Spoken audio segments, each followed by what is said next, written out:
Hey team, how we going? It is Kaz from In the Trenches with Kaz. I don't have a drink, yet I do have my carton of Coke behind. And today we're going to be talking about the Australian Army. A few things about the Australian Army. Coronavirus, the show that happened on the TV, which I believe is prematurely exposing bad behaviour. Red Knight, it's been so long. Good to have you here, mate. Josh, Matty Dowsett, how you going, mate? Jumping on here, figuring some of you have been told do not come to work tomorrow. So I thought I'd jump on here, talk a little bit about Overflowing States 3 Pete. How you going, mate? How's things going? You might enjoy some of tonight. Some of it is about and for people like yourself, those that are defending us so that we can sleep. Are you on the eve of being deployed internally? Maybe one of the first domestic operations to happen in Australia. Who knows? Let's see if you're going to be beside a policeman with you. You'll be in maybe Birdsville in an Army Reserve depot looking after that township. Who knows? Fugly, good to have you here, mate. Dave D, future officer amongst us. Sir, take your sword out. I wish you still had horses so we could identify you coming across our parade ground. We've got Kurt Jenkins. We've got Ryan Connington here. Sorry about my eyes, team. Original flavour. I'm going to say that I think tubes. Delicious bite-sized saucy snack. Heavy in MSG. A way of life, not a chip. Lachlan Schubert, good to have you here, mate. Legion number is 161. And it's great to have you here. He is the latest Patreon member and is amongst 111 others. And it is great to have you here. We're going to do great things when we're allowed off the reservation. We've got bands of the Australian Army. What would an army be without its bands? We've got Neville Bartos, Bloody Bartos.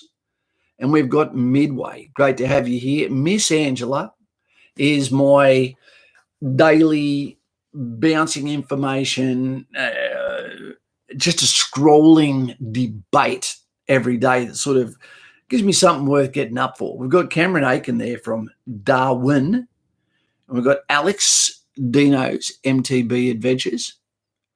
AK, thoughts on the new ADF investigation into the alleged war crimes? I like the fact that you said alleged because we all got to have our day in court.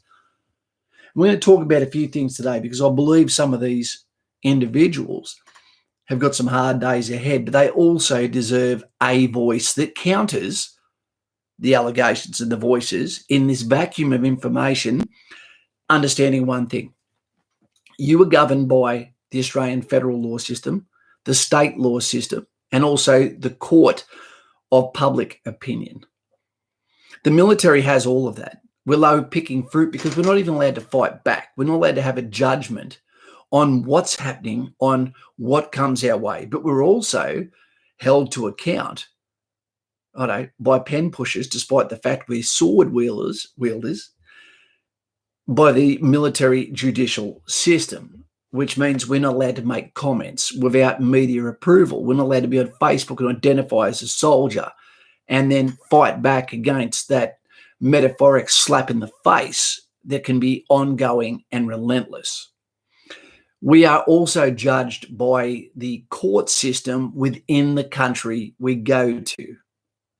I'll give you an example. When I was deployed to the Sinai, we were classed as Egyptian citizens and had an ID card, an ARE card, which made us that we had to sign documents to say that anything that we did within their sovereign territory meant that we could be held to account by their legal system, Egyptian, Islamic, as well as our own military and federal system. When we go overseas, we don't know what's going to happen. We join the military. We understand we are soldiers, not necessarily warriors, but we are soldiers, and we have a code of conduct that we have to answer to.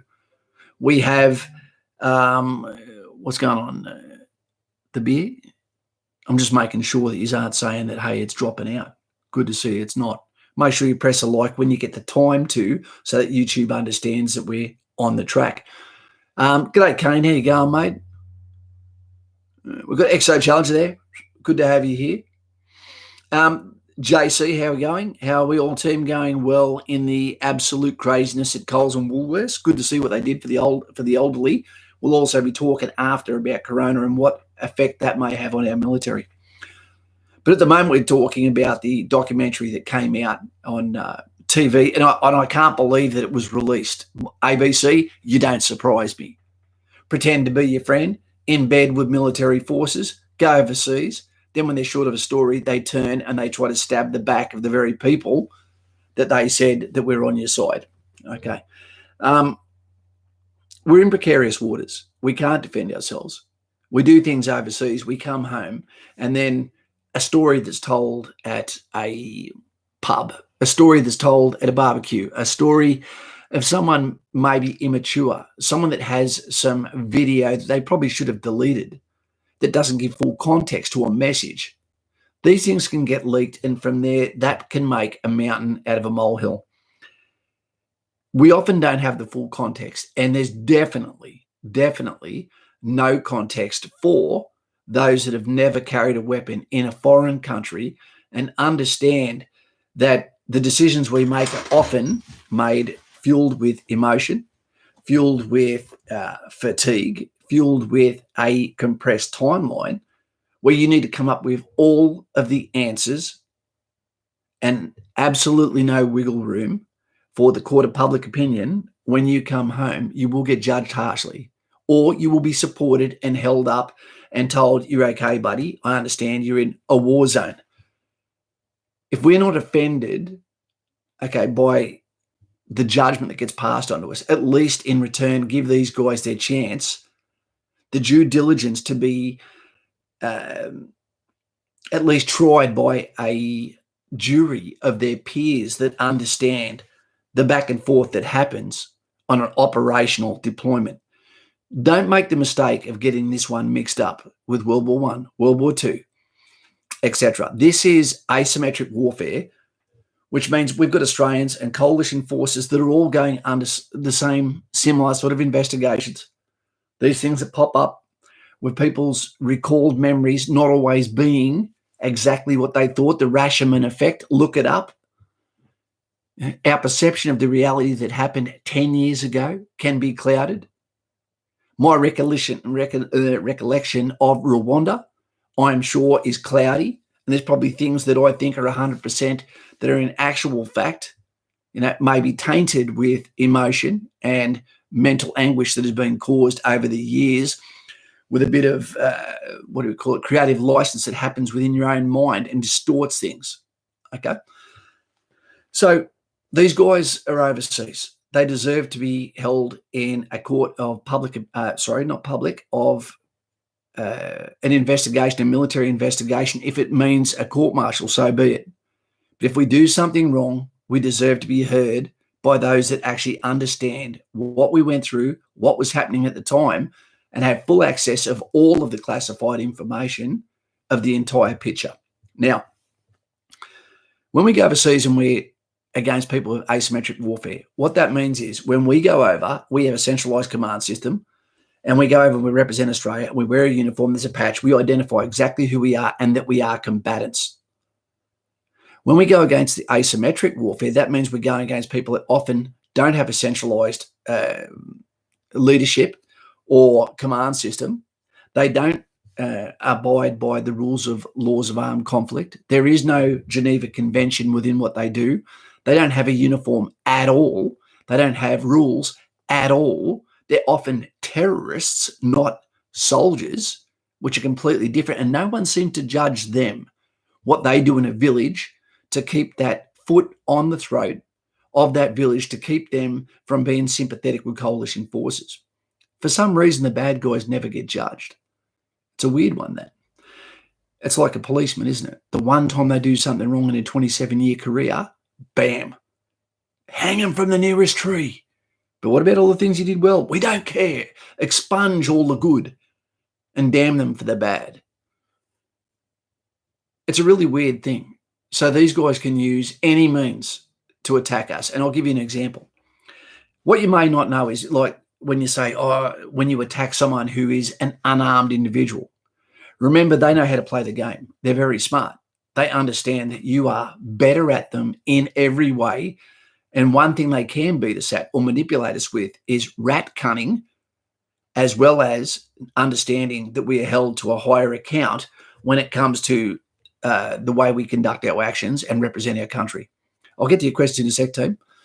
So when a situation occurs, and we'll say, for example, a spotter, he's one of the deadliest guys out there. He is the early warning. He's going to be dressed in civilian attire, won't have a weapon with him, has a mobile phone, and he is the guy that will be triggering another guy's response with an IED to blow the legs off someone from a coalition force, to destroy a vehicle, to you name it. He is the trigger guy. He is the communications that makes everything happen. And he understands when he's caught, toss the phone. It's, what are you talking about? I'm the victim here. I've done nothing wrong. And by all accounts, normally he would be, except in asymmetric warfare. If Australians got found in a war zone and we weren't wearing uniform, okay, we were wearing civilian attire, would be classed as spies and could be held in account for that.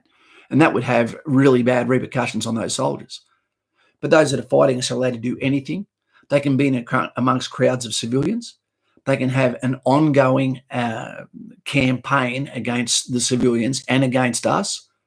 And then when they're finally caught and they're handed over to a corrupt government system, then can be released where they realise all I've got to do is not get caught with a weapon, and I can continually reset and then go again, reset, then go again. But they've only got to get it right once. And when they get it right, that's when we lose people. And when we send our people, the best of the best, our soldiers are like foreign countries. We say we're all one army. We're not all one army. There's a standard differential that is like that between those that are the gunfighters, and I'm talking about SASR here, coming down to commandos, advanced infantry, then coming down to infantry and cav, and then it comes down to the support roles. Now, they've all got their own different mix, but they've also got their own conversation. They've got their own skill sets. They've got their own expertise. They've got their own way of speaking. They've got their own mannerisms. But there is no way you could holistically say we're the same, other than the uniform we carry. And even our PPE, even our protective equipment is different. Our weapons are different. The way we speak is different. Our training is different. Our institutions and our rank system is different. All I'm saying is, do not judge the people before they've had their day in court by a jury of their peers, because you don't want egg in your face, on your face, in the future when you find out what happens to some of these guys and gals. And we don't want them being put on a cross because it's just an easy way of shutting up the crowd. Right, I'm going to go to some of your questions. Then I'm going to talk about military, domestically, corona, and what effect could happen there. And again, this is totally speaking out my ass. And let's go to where we got the ball by share. Who knows, the virus might burn out before then. Yep, it could end as quick as what it came. It could. But I don't believe China will have the answer. And when you look at the statistics on them, it's funny the way their infection rate goes up and then, bam, dead straight line, like nothing more has happened. Katie Baker, can't believe there's no Anzac Day. That's an excellent observation there, Katie. This is the one time I am actually fully behind the cancelling of Anzac Day, and I'll explain why. And thank you for bringing that up. This is the first time ever that Anzac Day has been canned. Yeah, the first time ever. But they are amongst our oldest people who are too proud to not turn up. It is imperative we take that decision out of these old veterans' hands to stop the last of the best of us from getting into one position, and then potentially, after everything they've done, got it back from those the great wars, and then brought up a lovely family, a pyramid of grandchildren, great-grandchildren, etc., and then to lose them to something that could have been avoided. So I'm quite happy, despite the fact it's my birthday. My reunion with my brothers, is, I believe, at this stage called off as well. And I don't think we have any say in that. That would have been at Mooloolaba.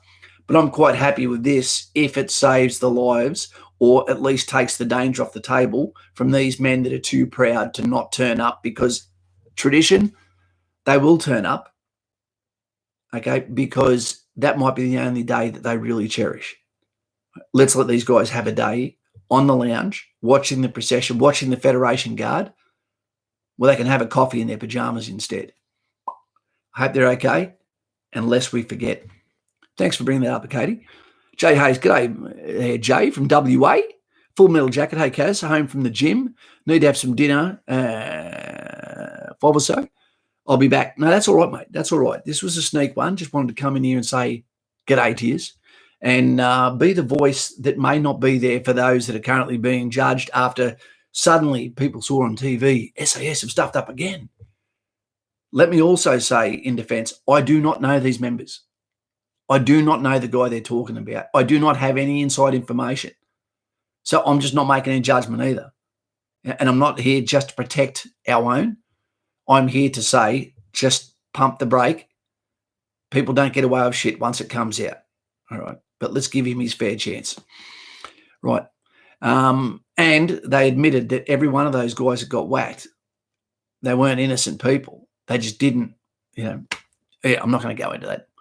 Katie Baker, I'll still be going down to the beach at dawn service, and that's what you should do. That's what we should do. Yeah.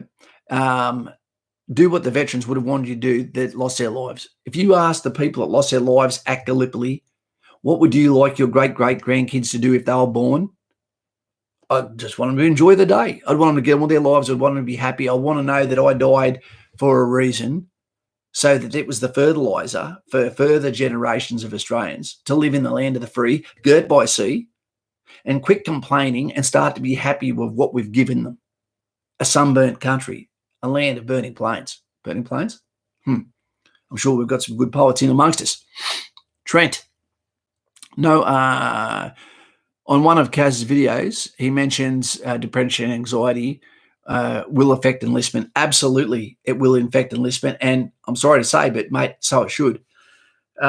Nathan Franklin, thank you very much there, sir, for your sticker. You can go into as far as your exposure to the stressful environment, especially when we come from Australia, the land of opportunity, the land of not entitlement, the land of luxury in a lot of ways, having the house, having things we take for granted, electricity, running water, etc.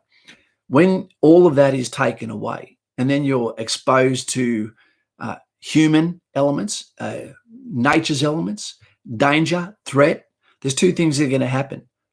With the training that you have based on resilience, it's either going to make you strong, it's going to cure you, or it's going to absolutely compound the situation you have and make it goddamn worse. And when you can't escape because you're in the military, because you're part of the judicial system, of the military judicial system, you can't just vent to hire. You can't vent except to each other. And that voice needs to be heard. And often we go quiet when we're in the time where we should be talking up. And yeah. Mo, g'day, mate. Does every single training soldier go through Kapuka before they do any other specific training? Yes, they do, mate. You go through there, and what that's designed to do is to create a basement, a basement set of skills, rock bottom, if you want, a assumed knowledge that every single Australian soldier will be able to pass 7.5 on a boot test at the minimum because of the pre-enlistment fitness assessment, that they'll be able to have the aptitude and IQ above a certain level, that they will problem solving, that they will have a medical and physical capability. I don't mean fitness. I mean that their back is okay, their eyesight, their hearing is okay, that they are able to maintain a ready. It's a tough one because people are trying to get in, but we only have a certain amount of numbers. And until those numbers are released, right, it's probably one of the best jobs to have at the moment. And what I think could happen, g'day, Matty, how you going, mate? Failing enlistment will also affect depression and anxiety. Absolutely it will, Matty. I cannot believe for yourself there, mate. Sorry what you're going through as well. I can't imagine how different my life would be if I hadn't have got, yeah, mate, come in, bloody seagull legs, go and have a go. I got my own licks. I've got my own bloody trials and tribulations through my career, some really bad ones, but I don't regret it. I regret a lot of things if I could turn back time, but I still wouldn't be a holistically good to go person at the moment because a lot of the decisions that I was held to were based on rules of engagement, were based on my exposure to, it wasn't even asymmetric warfare because they actually had uniforms.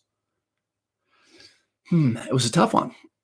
Maybe there was just no way around it. Maybe it was a necessary evil, and it was just sad that we had Australian soldiers, top-tier army, being exposed to a medieval way of living, all while being surrounded by gum trees, which made it even tougher. Johnny Walker, I like the smell. Mattman, the recruiters gave me a chance of another role being in reserve, though. I want to uproot your guys and gals, your kids, because of the schooling system. Then maybe Army Reserve and police officer is the best way you can go. JC, Kaz, we'll need your postal address. I've got a ticking envelope for you. No, he's got a patch from my RAF service and one from my police service. That's a beautiful thing to start off your patch wall. What we're looking at doing, team, and you'll like this one probably, Leo, is we're looking at having a blank wall behind Kaz, getting rid of all of that. And it starts off with, as people get into the military, and this is JC's idea, that they send a patch of their unit, and that comes to me, and then their patch goes on there. So slowly we see the patchwork quilt come together with all of the successes that happen as a result of this channel. People like Josh Shaddock, which have started their first night tonight in Kapuka, and he'll be getting a haircut tomorrow morning. So Josh, to you and your brothers, the 17 platoon, represent your now east side. And so would Jay Hayes if he was there at the moment.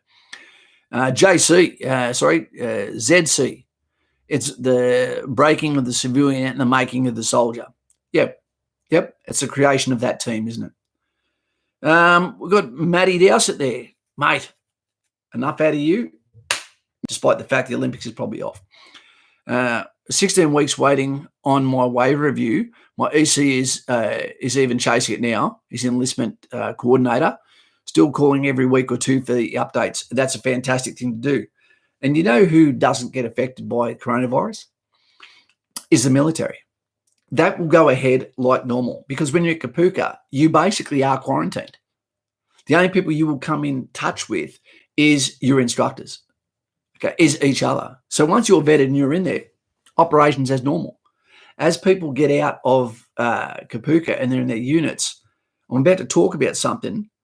It's here's Cam, and I've spoken to Cam, I think, about this, and this is me talking at my ass, but it's a real possibility. I think it's an absolute possibility. If this was to get drawn out, this situation that's happening in Australia with the coronavirus, I wonder if the Army's listening to me now, just like they were last night when I watched an amazing 10-part documentary called Fall Cabal. I might put the link in later. Don't watch it. You won't sleep again. That's how you get red-pilled. Like that. That's a good click. Damn good click. Anesthetic. That almost bloody dislocated. Imagine the military and Matty Dowsett, just as he gets in, Cam Aiken, and those guys now get told, you're going on an operation. What are we going to put in the comments now what you reckon the operation should be for the Australian Army domestically within Australia, okay, to outsource forces from where they are to our towns to assist with the police, assist with the paramedics, assist with government medical personnel to assist the communities. What would the operation be called? I want to see what you can come up with down here. Operation what? Put it down in comments. So imagine if they did a domestic call out where Operation Sweeping Plains is about to come into place. What's going to happen there is the 2nd Battalion, amphibious, maybe they go to Palm Island, I don't know. But the battalions, Operation Bog Roll, very topical. We've got Jay Hayes. That was Jay Hayes. King Carnage. Bash the fuck out of people who stock up at supermarkets. Look, a lot of them are acting pretty well. Operation It's Actually Herpes. Shitstorm. Operation Shitstorm. Operation Fuck Corona and Go Humanity. Operation Home Safe. Operation Grass Cut. For those that have got their father's looks that end up with a section of soldiers on their doorstep saying, please, sir, can I have some more when you're not home? Don't touch your mouth. Okay, so imagine if a unit gets told, units, army, domestically, bring them home. We've got things to worry about in Australia, that you get an operational order, and that is that you are going to deploy within Australia's borders. And what that's for is because we can't have soldiers in their own town not being distracted by their own families, by their own needs to be around whoever, but we still need that additional manpower to assist in the civilian communities. So they say, well, we can't have 2RR, 1RR, and 3RR all staying in Townsville where all they want to do is go home and be with their loved ones. They're taking advantage of the toilet roll situation. So from there, what happens is they get deployed within Australia, where if you're in Queensland, Townsville, for example, 3RR goes to Brisbane. 6RR in Brisbane goes to Adelaide. Adelaide's units go to Darwin. Darwin's units go to Townsville. So they're operating on another postcode, another state, but it's for a 6-month rotation. And that means that you're not going home for 6 months, or there might be times where you get taken back for that 6-month periods, but you end up in all the Army Reserve depots, because that's what can happen. Any Army Reserve depot is capable of being stood up as a training institution, depending on the numbers that it can sustain. They can become hospitals. They can become combat outposts. Well, not combat. Okay, they can become a crisis location for police, medical, and military. So you could literally get posted on operations within the sovereign borders of Australia to assist in the police, okay, and our other personnel that are assisting, medical, etc., working in hospitals. I've worked in hospitals. I've worked in operating theatres before. It was pretty terrible, actually, but it was a good watch. Leo, not so cow. They shall grow not older. How you going, mate? Have you had that hair cut? Imagine getting posted to Tyndall. Simon Powell would know about that. But going there as a rifle section to go and assist the local cop, with possible food rationing, with medical rationing. Imagine if in Australia, as far as the coronavirus occurred, that there was a, what would you call it? Hey, thanks, Curtis. Awaiting letter of offer. Can't wait. Be careful what you wait for, because it's going to be the coldest time of the year right now. Did you know about that? Cold is always worse than the heat. And guess what? There's only two genders. Yeah. So you could be working out of a hospital. You could be assisting a police force. You could have a section in Birdsville. You could be assisting in any number one of places. You can assist however you're required in section levels. You could be there when a vaccine comes out, and that's used because of the shock factor that Australian soldiers, not necessarily carry a weapon, but it could be an axe handle, which can be used to bar access, etc., within our rules of engagement. And we can step them up as well within Australian borders in accordance with the orders we've been given. JC says, mate, can you imagine if those who have discharged in the last 10 years get called back up? I'd have an erection if that happened to me. Well, JC, this is a real thing. If you're in the Army Reserve right now, there is no reason why the Army Reserve can't get told in a state of emergency, your job, whatever it is now on the back burner. You are now being stood up as an Army Reservist, uniform on, turn up to this point of assembly, and now you are going to be given to that unit, and you are now going to be a Australian general service soldier. All you got to do is have qualified in your basic training, and you could be stood up for deployment within Australia domestically. Now, again, I will say that I'm talking shit here. This is a bit of creative license, but that's what you do sign on for. You can be told there is teeth within this tiger. You can be told that you've been stood up. That's part of your signature of being in the Army Reserve. Yep, the glass is smashed, so to speak. Trent Holland, Kaz, if I can have the mentality to get past any of my issues at the moment in order to get into the Army and complete my training, will I still be able to be accepted? Trent, now, I'm not sure what you're exactly talking about there, but anything that you have that is medical, your opinion doesn't matter. It doesn't matter how hard you try. Only new medical evidence gets taken into account. All right.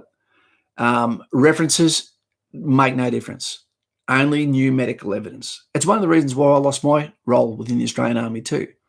I get it, but it's a tough time. It really is. Who knows? Never give up until they tell you no, you can't come anymore.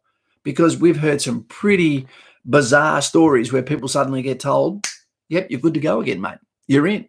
We've had people that get told, no, you're not going to be applicable, and then get a phone call out of nowhere from a guy who's juggling donuts, right? Who just says, why don't you come in, mate? We've got a position number for you. It might not be the one you want, but how bad do you want to be in the uniform? So, mate, fingers crossed, eyes crossed, butt hair crossed if I had any. And I truly hope that you get your desire, because it's hard to find the people that have the calling. And when we need to treat them with kid gloves, especially if they would have been good applicants. Awesome news. NL 2009. Don't know what happened there. Oh, sounds like he might have said something bad. Let's talk a little bit about coronavirus here. There's a whole lot of things happening in Australia that I don't understand. Mixed messages. And it's making us look a little bit bloody silly. Red Knight, you were the first one on tonight. Hey, Kaz, do you think there will be a new paratroop battalion in the future? No, and there's no reason to have one, Red Knight. There's no reason to have one. Commandos have got that. SAS have also got that.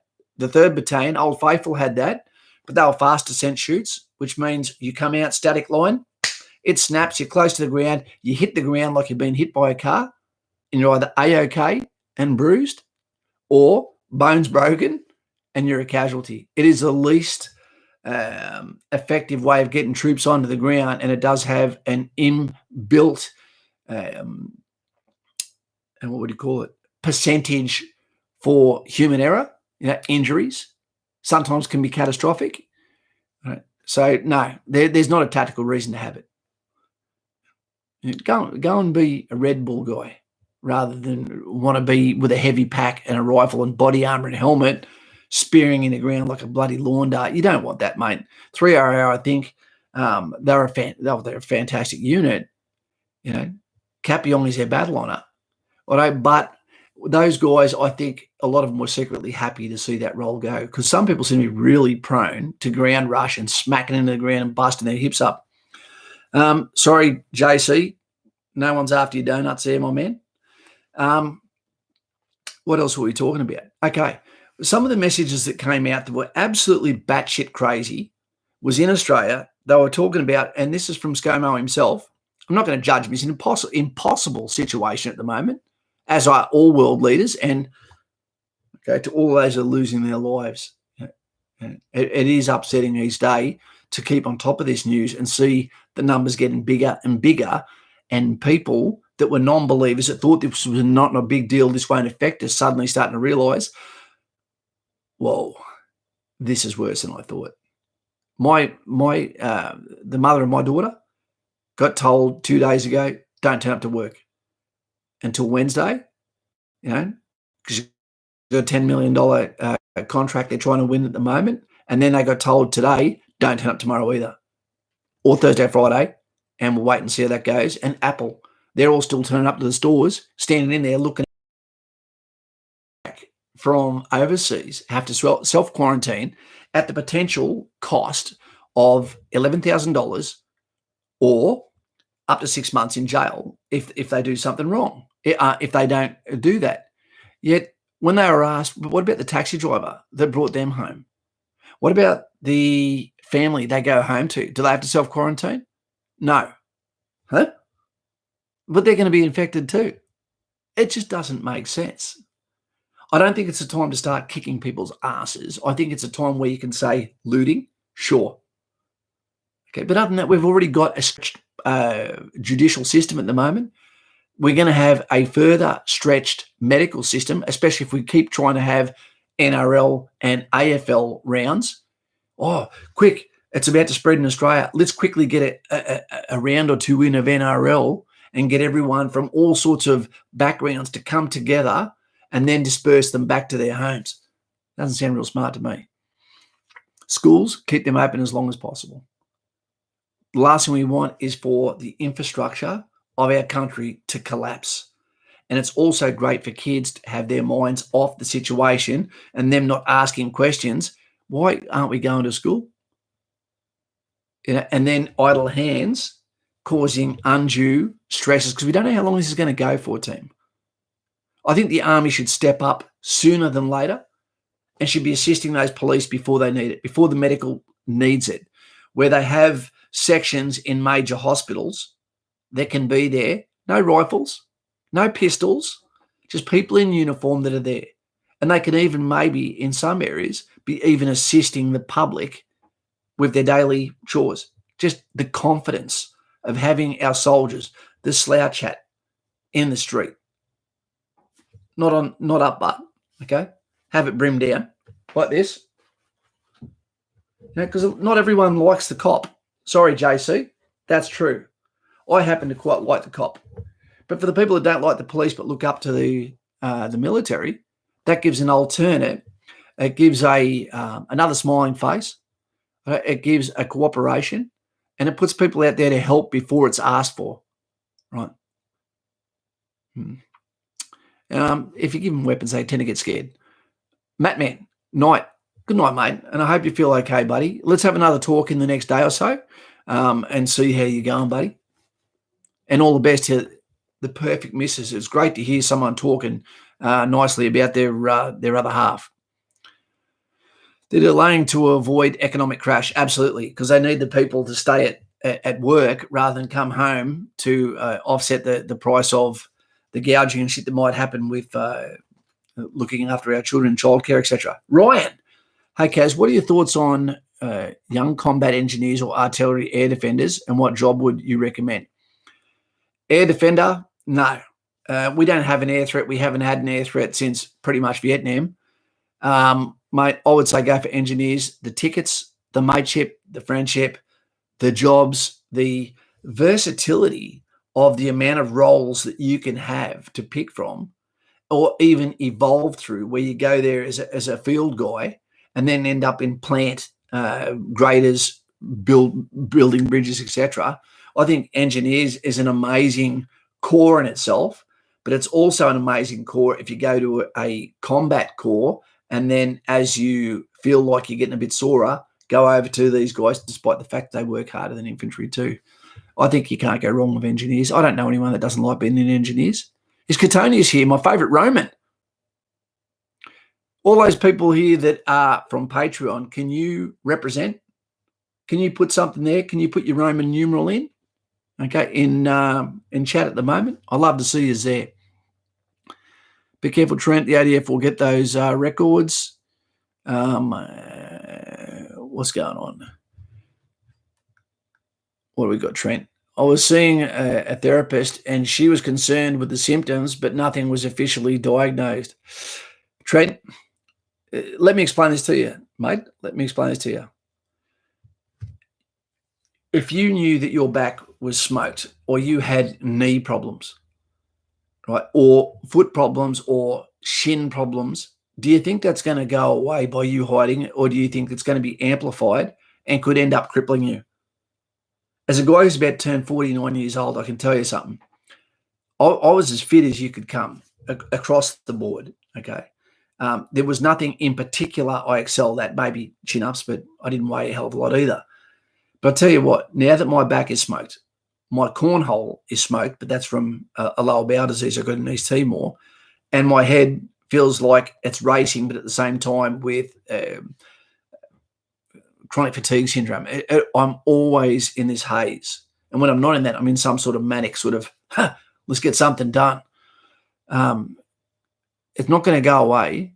And you don't want to be in a military formation, unit, etc., and then be under undue physical and mental stresses because you are the slowest person in that group, either articulately, administrationally, or physically, because of outside factors.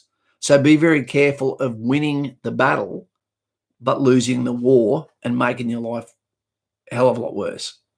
There is things that you can do at the moment. Naturally, coronavirus is making this very difficult for people to plan their futures. I couldn't imagine what it's like for people that are getting ready to go for their HSC and getting told now, is this going to completely change the way we go about working from home, about the schooling systems, about the educational systems? Don't know. The professional sector, who knows? What do we got here? Holy shit. We've got a lot coming in. Kaz, I'm 41 tomorrow, says Jay. Do you feel the signing on a live stream? Feel like singing on a live stream? I'll do that. Do you want me to do it now, or do you want me to be on there tomorrow? Okay, Jay Hayes, I'll do it right now because I believe that birthdays are a very important thing. You only get one day of the year where it's all about you. So to Jay Hayes from Western Australia, one of our longest subscribers, happy birthday to you. Happy birthday to you. Happy birthday, dear Jay Hayes. Happy birthday to you. Hip, hip, hooray. Hip, hip, hooray. Hip, hip, hooray. And you know what? This is what I'm going to do for you. This sucks, but I'm going to break the drought. Watch this.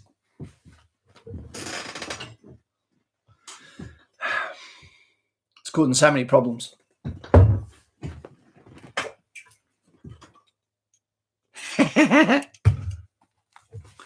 For those that don't know, I am the enemy of Pepsi. It is the color of the Democrat. I don't sit on fences, especially sharp ones. I'm going to do this for you, Jay. My tribute to Jay Hayes from WA.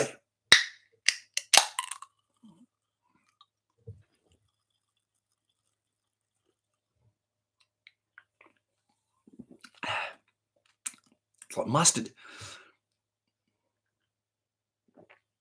I've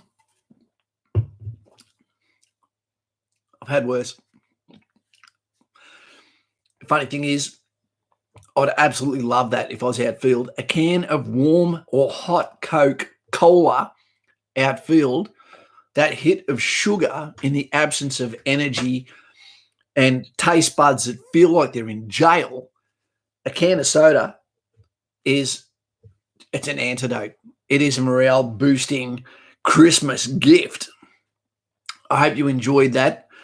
You've broken my drought. Back to Pepsi. Guys and gals, can we get some thumbs up in comments for Jay Hayes there?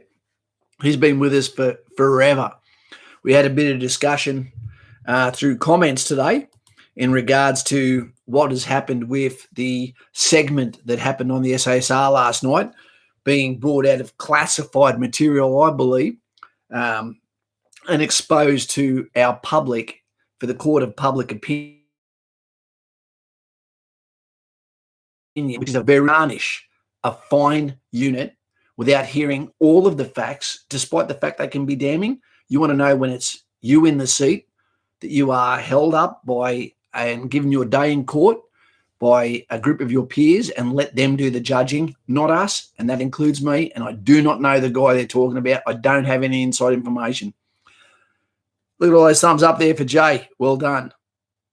A lot of you guys and gals either have crossed the law in the past or will in the future, or have a situation where you plead with people to understand that I'm not that guy. I'm not that girl. I didn't cheat. I didn't do that. I didn't steal that. I didn't fill in the blank. And you might get that skepticism that comes from others, which burns bridges. You want to know that when all the facts are on the board, that you have representation and you're given a chance to fight a platform. And the army doesn't get that. We don't. We're not allowed to answer back. We're not allowed to communicate through social media. We're not allowed to represent ourselves because at the end of the day, we have media officers for that. And what I don't understand is, let's look, for example, Dave D, JC from Police Force and ex-serving veteran, can say something online, bam, and can get charged and even discharged if he brings ill repute of the Army, Air Force, Navy, through the things and his actions. Yet here we've got whistleblowers and or people that have released information that can tear down the entire fabric of more than 100 years, right, of tradition of the Australian soldier. Should that be allowed out? No, it shouldn't be. Is someone going to get charged over that? No, they won't. But there should be some sort of accountability. If we can do it for some guy saying something about what he thinks about the Mardi Gras, why can't we say something that's trying to represent something that happened more than 10 years ago or nearly 10 years ago? That could change the perception of these guys for the rest of their lives. And you've got to remember, some of them died for this. Let's respect them and give them their chance. Okay, JC says, the Loadmasters gave me a hot Coke on the way out of Afghanistan because I get airsick. They said it would help. It fucking didn't. It was because I was a RAF copper. Well, one of the only ways to get out of seasickness is start drinking alcohol. You know, it takes your mind off it, and if you are sick, it takes away a bit of the pain. But when you're in a dive charter, you can't be drinking and still getting down and getting on the can, so to speak, with the tanks. They don't like that. Is Stoddy with us tonight? He loves a good dive too. Jamie Costello, best advice for joining infantry at 18 would probably be wait till you're 19. No, to be honest, you need to be patient. Understand that the military is full at the moment. Mr. Buckaroony, how you going, mate? The best North Queensland YouTuber in Australia. You need to check him out if you can, team. If you're in jail, break out. But don't, because you might see you there too. No hints given. Madison, g'day, mate. How you going? What are we going to talk about? I was about to talk about shit. Anisto. Okay, so how's 2020 going for you, mate, so far? Mate, it's not too bad. I'm a bit crook at the moment. I don't know what's going on. I think there's something wrong on the inside. I don't know what it is, but I can't shake this fatigue. And I'm also looking like a half-sucked mango at the moment. I'm losing a lot of weight, a lot of conditioning. I've got a wrist like a seagull's legs at the moment. There's no one chasing this Shazzy. I'm looking more and more like Ellen DeGeneres by the day. And I think that's because I'm starting to replace food with coffee to try and combat that fatigue that's just on me every day. I just can't shake it. Anyway, about the SASR, I wasn't sure what I was going to say. Mr. Buckery says, what a shit year it has been, fires, floods, and now this. Imagine what it's like for the people from the celebrity market that gave $1 million for their own money, etc., to the Australian bushfires, right? And now they're going, oh, shit. If they've got their money tied up in the stock market, etc., they could be in real trouble. They might start asking for some of that cash back. Lauren, oh, no, sorry to hear that, Madison. What happened? What's going on? Where's Madison? There's no Kaz. Thanks for the video. Sorry I haven't replied yet. Madison, you take your time. You're part of the family. Maddie says, I'm ready for bed. Had a bad day at work. Maddie, you know, I hope it gets better, mate. I hope that work is there tomorrow. I hope whatever happens is a better day tomorrow when you wake up. So, hey, Haley Bates, how you going, buddy? Good to see you. Hope life is going well in the ACT. I think have you got any corona cases down there? I came down with a case of corona. Yep. Of Cerveza. Oh, shit, you. And bloody Roman. I've got one there, but it hasn't been opened. And it looks like our Anzac Day for this year's been canned as well. And you know what? I don't think we're going to have much choice in that. I think most of the things are going to close down. I've got Willie out there. What do you think about the government cancelling Anzac Day? Katie Baker brought that up before, and you might be surprised for me to say I'm absolutely stoked that they called off Anzac Day, and I'm going to quickly explain why. With Anzac Day, that is some of our oldest and most, what would we call it, proudest men in Australia, all right, and the women from the auxiliary, etc. Now, they will turn up regardless of the dangers to these parades because it may be the only thing they look forward to all year. Right? The only thing. It might be when they feel like that's the day that they feel important, when their grandkids come with them. You know, it might be one of their last chances to wear their medals on the left before their descendants wear them on their right because they've passed. So you've got to take it out of their hands. You've got to give them the chance to watch from a lounge chair instead, you know, because they're not here forever. We want to hold on to those fine human beings for as long as we can. And it's no slight on them to not turn up. So let's let them have one day in their lounge chair instead of going out there and putting them in harm's way and not having the pressure by having the parades on to force them to make a decision of going or not going. So they made the decision for them, and I fully support that. Well done. And we'll respect them just as much. Catonius, happy Saint. Happy St. Paddy's Day, you know, to the people of the potato famine that still never thought of putting a fishing rod in there and making it fish and chips. Trent, Kaz, this job is what I am good at and what I will do. I've done my research, I've done my training, and I'll be damned if I let anything get in the way. I can get past any issues my mind gives me. One of the really hard things about being in the military is there's some tough dudes, but there's also some tough dudes with big hearts. You're going to face things potentially in your life, and JC will attest to this, and so will Mr. Buckaroony. Okay, so will Cam and our veterans amongst us, where you don't know where your breaking point is. You don't know. A lot of people don't know what real exhaustion feels like. You know what it feels like to not be able to see the finish line. You know, I remember there's only one trip I've gone on where I didn't know when I was coming home. And that was in 1999 when John Howard had told us, you're there until the job is done. We don't know if you're all coming back, and we're anticipating you guys to get a bit of as soon as you land. I was in a plane with no seatbelts, sleeping in amongst cargo, with 2 platoon Alpha Company, the 2nd Battalion, the Royal Australian Regiment. And outside the SAS guys that were on the ground in different locations, we were the very first platoon to hit the ground. We didn't know when we were coming home. We didn't know whether we were going for a month, 3 months, 6 months, a year. We had no idea. And the fatigue when you hit the ground and you're not dressed for the climate, for the weather, that heat, feeling like every single minute of the day is 45 degrees plus, feels like, because you're not dressed for that.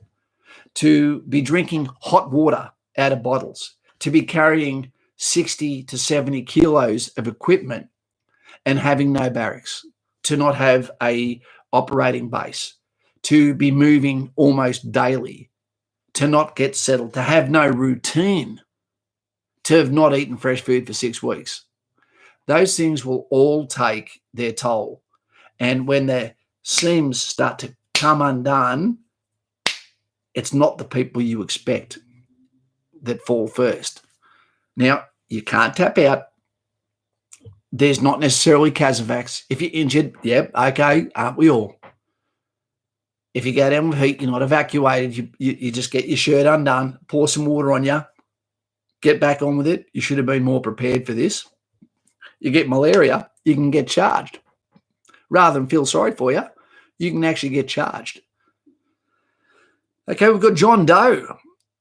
Oh, that's always an ominous one. DF app, it's Raquel too, by the way. DF app got permanently denied security risk. Any advice? For you to have a security risk there, John, is that because you have a partner from a foreign country? Is it because you're from a foreign country? Is it because of a criminal record in the past? That's a really interesting one. But permanently denied, it sounds the way it sounds. It's permanently denied. That's a really interesting story, mate. I'm not sure I'm not sure what your background is there, mate. New Zealand, okay. Gotcha. JC, New Zealand. So, mate, do I need to jump? Do I need to go to New Zealand accent here? So what's going on, bro? What happened? I'd love to hear the story. And was that for New Zealand Army or Australian Army, mate? I've done a lot of work with the New Zealand Army, with the 2nd 1st Battalion down at Burnham. It's a tough area. They're tough lads, real tough, old school. At the Rolly, when you've got an army base, a jail, and then the pub, it doesn't go well. It doesn't go well for the prisoners, I tell you.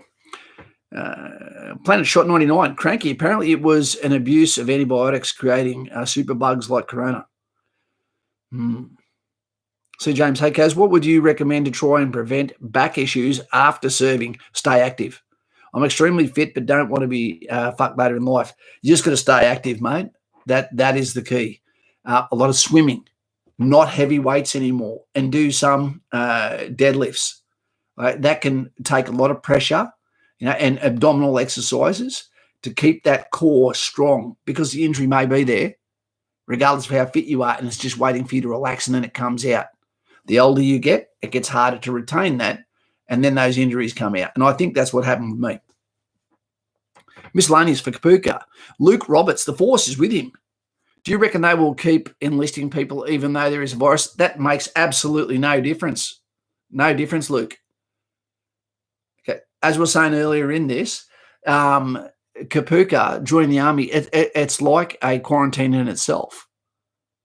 Yeah, it's like police. You don't stop recruiting police because something's happening. You might need more. Imagine if they actually said, we're going to stand the Army Reserve up. We're going to put them on operations with regular forces. So there's regular forces mixing in with Army Reserve forces. And at the end of a commitment, etc., they give an option for a trained Army Reservist to then come over and sign up and come out of regular Army. I don't know. But it won't affect your enlistment date, mate. It won't. The Australian gamer, Kaz, I'm 15 and planning on going to reserves first, then the army. Any suggestions of what I should get better of anything else? Do you know what I'd do if I was you? And I don't know if we've ever answered this question before, Australian gamer. You're 15, I wouldn't join Army Reserve. Don't do it. If your intention is to join the regular army, what I'd rather that you do, and what your mum and dad would rather see you do, is not join Army Reserve. Treat schooling like it's your mission. Do as well as you can at school. Get your qualifications. Pass. Get those passes in English and maths. Use this time between 15 and 18 to let your shazzy become a shadow of the man you're going to become, to give yourself every opportunity to pass. Army Reserve is not going to give you an advantage in getting in the regular army. It can actually hold you back, because they may want to keep you there, right, depending on what's going on. So if I was you, I'd just do well in your schooling, and that keeps your parents on your side. And then when it comes time to go over to the regular army, then do that. Right? Get your schooling out of the way. You can be a soldier for the rest of your life. Don't rush it, is what I'm saying. If you're gonna go Army Reserve only and do another job, fine. Join the Army Reserve. Right? But don't try and do too much too early. I did that and I regret it. Exo Challenger, plenty shot. Thanks, lads. Something to aim for. Haley Bates, the media has a lot to do with the freak out about COVID-19. It does. It does. And there's money behind that, and they're raking it in. Notice there's nothing to do with the left anymore. Christine Blasey Ford, where's she now? There is nothing to do with left. There's no Black Lives Matter anymore. There's none of these other political clans that they've been using as a cudgel, because now they actually have a real world dilemma that's in their lap that they can cash in on, and they can play name games and all that sort of stuff. I think the coronavirus is going to be a lot worse than what we could imagine. When people talk about the flu, and the number 76,000 dying in America over a yearly period, well, that's based on one of the worst years they've ever had. And that's from a population of 330 million, and that's over a 12-month period. Now, we're talking about 168,000 people across the world, and that's fake numbers. It's a lot higher than that, a lot. where unless you have actually been told that you have coronavirus, if you die as a secondary cause because it complicated something else that you already had, that doesn't go into the mix. But we've still had over 7,000, and every day it's going up by more than 700 people, and it's starting to compound. I reckon everyone should just err on the side of caution and not make a big judgment on court, because we don't know how long this is going to be. We don't know whether the economic price is going to dwarf the actual sickness itself, or whether the sickness will end up dwarfing that as a byproduct. It ruins the society in itself. It's not a time for panic, but it is a time for preparing. There is no shortage of food in Australia. There's just a shortage of logistics to get that food onto the shelves. I don't think it's a time for them to use our law enforcement as a threat against civilian movement. I do think that this is going to make people go back to being more tribal. I think it's going to allow the blood to rush to the major organs and for people to actually start to understand the value of family. I think it's going to put things into perspective. I think it's going to drive people goddamn crazy having their kids at home for a prolonged period of time. And I think when our kids go on this Easter leave, they may not go back to school. It feels like our government is just trying to hold on, so that we don't have 1 million children suddenly at home and watch our financial situation and our economic side of things just collapse. Right? When a lot of our workers then have to go home and look after their children, which causes its own little terrors with idle hands, etc. Lauren, no one can make a judgment on the SAS incident as we can't see the big picture. None of this has the perspective to make an informed judgment. That's right. Kaz, you see Four Corners last night? Yeah, Alex, I made a sort of like a monologue at the start of this to just outline the fact that we are not in a position to judge. And those that are in the civilian sector, be very careful of judging military when they're in a position where they are sanctioned by more laws and they're unable to protect themselves. And if you are unable to be the objective jury, so to speak, then they're not getting their day in court. They're against a wily terrorist organisation, not against soldiers. There's a big difference, because soldiers will fight under laws of armed conflict and they will be held accountable by a court system. Okay? These Taliban, if you saw what they do as part of their MO, and no one seems to be accusing them of shit, what they do with knives to civilians, to children, you don't want that in your memory. All right? So remember, you're seeing people that are spending potentially years back to back in these environments, see what these people do, and understand that they know how to play the game, that his phone is as dangerous a weapon as the IED, the improvised explosive device, or the Kalashnikov, or the rocket-propelled grenade, etc. So be careful you don't make these guys sound too much like the victim, but there is also judgment. And we have rules of engagement, we have training, and when we go outside those value systems, it can come back extremely hard on us. And if that happens, that will happen as a court-martial, and that will be by peers that will absolutely speak the speak that he speaks, and then he will get his day in court. And if they're found wanting, it ain't good. It's not good at all. As a matter of fact, they can do a lot harsher sentences than what the civilian sector can. I've got Matty, mate, you need to stop with these donations, mate. You're a great man, but please, I like you being here. I don't want you not to be able to afford to come to a stream because you feel obligated to do so. But having said that, had to go, Kaz and team. Glad I could make the stream tonight. Nutsu Kauda, MD, Medical, Matty Dowsett. And, mate, it is great to have you here, as always, representing East Coast. Happy birthday to Jay Hayes as well. We're going to get out of here in a second. Make sure you do subscribe, team, if this is your first time here. If it is your first time here, can we also see some thumbs up down there so that we understand that you're new to the stream, that you're new to the channel, so that we can give you the chance to also have your questions as we get to know you. This is a fantastic community. It's a forever channel. We can get in as often as what you need us to be on here. We give you a platform. We have those that are in blue that will look at your comments, and if you act in an inappropriate way, they'll give you the warnings as far as, come on, dude, and they might retract one of your statements, or they might let it slide, and that's what they do.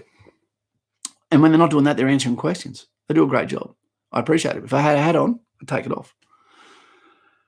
So, James, as some people want to know this, Kaz, best path to Special Forces, join as infantry, serve your time, then apply for SF. Try for commandos, direct entry if you're fit enough. And that's true, Jamesy. But also, I'll say one thing to that. Being Special Forces is not about fitness. It's about mindset. It's about warrior instinct, spirit, the warrior code, so to speak. There is a calling within those guys to always do more. They're the same guys that if they weren't in Special Forces, they would probably be in the Olympics, which is fitness. They're the guys that do things. Ryan Shubbings, good to have you here. Jamie Falzon, Stickman, first time here. How do I enlist in Special Forces? Yeah, this is not your first time here. Stick you here all the time, but thank you. Josephine, great to have you here. You're very, very welcome. It's actually having our female subscribers that make this a channel that is balanced. It tells people that it's about truth. You're not going to like everything you hear. I'm held to account for the things I do and say, but I'll say what I mean. And I also know how to say thank you and retract something if I do something wrong. And Lauren will let me know when I do something wrong. Good night to Haley Bates. Good to have you here, and I hope you're doing well, love. I really do. I hope you're doing well in the ACT. And let's hope that the corona doesn't find you guys any more than what it has. Enlisting on the 23rd of March, Kaz. Shitting myself. So you should be. We've got a bunch of blokes today, Zach, that have started their first day, right? 17 platoon down in Kapuka right now. They'll be shielded from coronavirus, but they could come out just in time to be representing Australia within Australia for coronavirus. What I'd be scared about for you, Zach, and it's a really big fear, and it's a real fear, and there's nothing you can do about it, is you're going to Kapuka in winter. And that sucks. When you do drill, and it says that it's 2 degrees, but feels like -4, and it's raining, and you're standing out there getting wind blown, trying to keep your hat on that's side on because of the wind, and your nipples are getting worn off by the cold, right? And you've got to stand there dead still and then shout the time to drill movements, etc., as you learn them. And hail, weather, or shine, you're going out there. And then when you go in the freezing water below the logs on the obstacle course, it sucks, as JC would say. But you'll be fine. You'll have something to laugh about. And then you come back and warm up 1 minute in the shower. Pardon me, 1 minute in the shower. Fergie, one of my best mates went into Kapuka today. There you go. They'd be in there with Josh Shattuck. Great news. They're not alone. Buckering, does anyone know who the thumbs down guy is? He's on my channel too. That's gold. Relationships while in military. Curtis Campbell. How about I make that the next subject, mate? It's very important. I'm just not sure whether to do it as a stream or whether to do it as a 10-minute video for you so that people don't let it just slip by.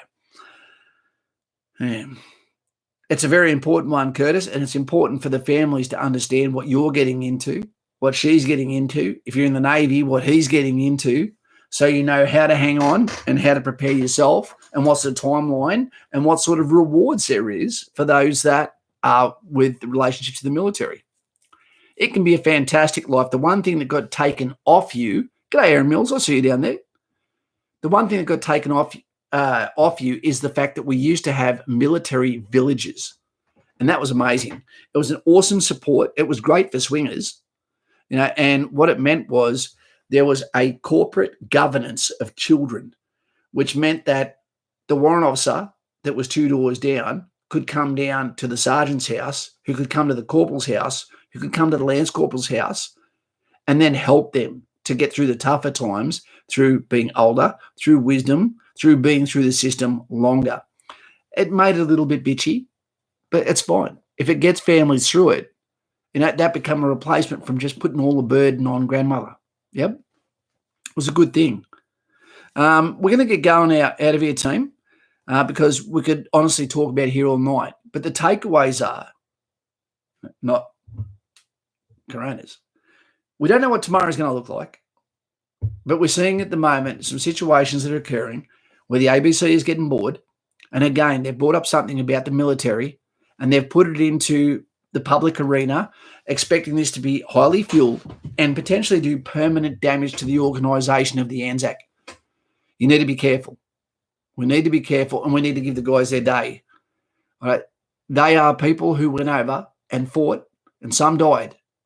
And to the lovely lady that lost 2 husbands on operational service from the SASR, I'd be so upset if I was her to hear people discrediting what the military has done. It's worth watching for an opinion, okay? But other than that, let the right people that speak the language that is military, that is operations, that is asymmetric warfare, that understands both sides of the argument, to understand exactly what's going on.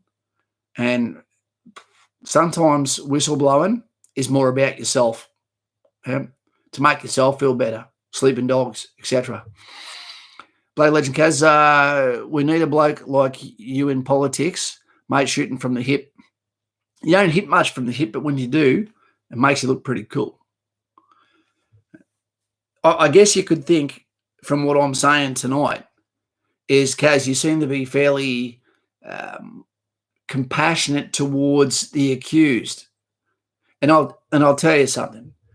It is really hypocritical when we can blame a situation that has occurred from a gunfighter that's encountered a gunfighter who then doesn't have his weapon on him and has acted as judge, jury, executioner, potentially. How's that any different to Australians being in Rwanda with me and being at massacres and standing by and watching civilians get killed, and as the better forces, the rules of engagement, standing there and not being able to do anything about it, and then not doing anything about it, and then coming back to Australia to air conditioning, complaining about Pepsi over Coca-Cola, while we have our children with the memories of the children that we saw taken. That is a bigger crime. That is a bigger crime. Doing nothing. What you walk past, defines who you are. So I'm not one to judge. And I've got to live with that, and that's fine. But it's making me grow up a fair bit as I get older. All right. Okay, team. I'm sure all of you know secrets that your friends have done against the law, things that they regretted, but we don't dob them in, do we? All right. Okay, team. Take it easy. Corona's going to be here tomorrow, and so are you, and so am I. Let's prepare, but not panic. Let's have this channel and understand we've got somewhere to go. All you've got to do is put in comments after this finishing renders, or go over to Mr. Buckarooni's channel and get your fill, and understand that outside the chaos of mainstream media, there is people that are willing to have a conversation with you if you feel isolated and alone. There's nothing worse than ringing all your friends and not one of them answers, and then you're left thinking, did they just screen me, or did they just not pick up their phones? Okay. Social isolation is about to occur to a lot of us. Take it easy, prepare for tomorrow, and try and keep things as, what would you call it? Try to have a sense of humor. And I'll be here for you tomorrow or the next day. Take it easy. That's Kaz saying thank you to donations. Thank you for the new subscribers. Thank you to the moderators. Thank you to all those that gave time today to see In the Trenches with Kaz and hang out in those trenches with us. All right. Let's save our panic for when something real serious is on our doorstep. Take it easy, guys and gals. Mucho respecto. Love, respect, and I still call Australia home. See you later. Take it easy. There's a demon under your bed.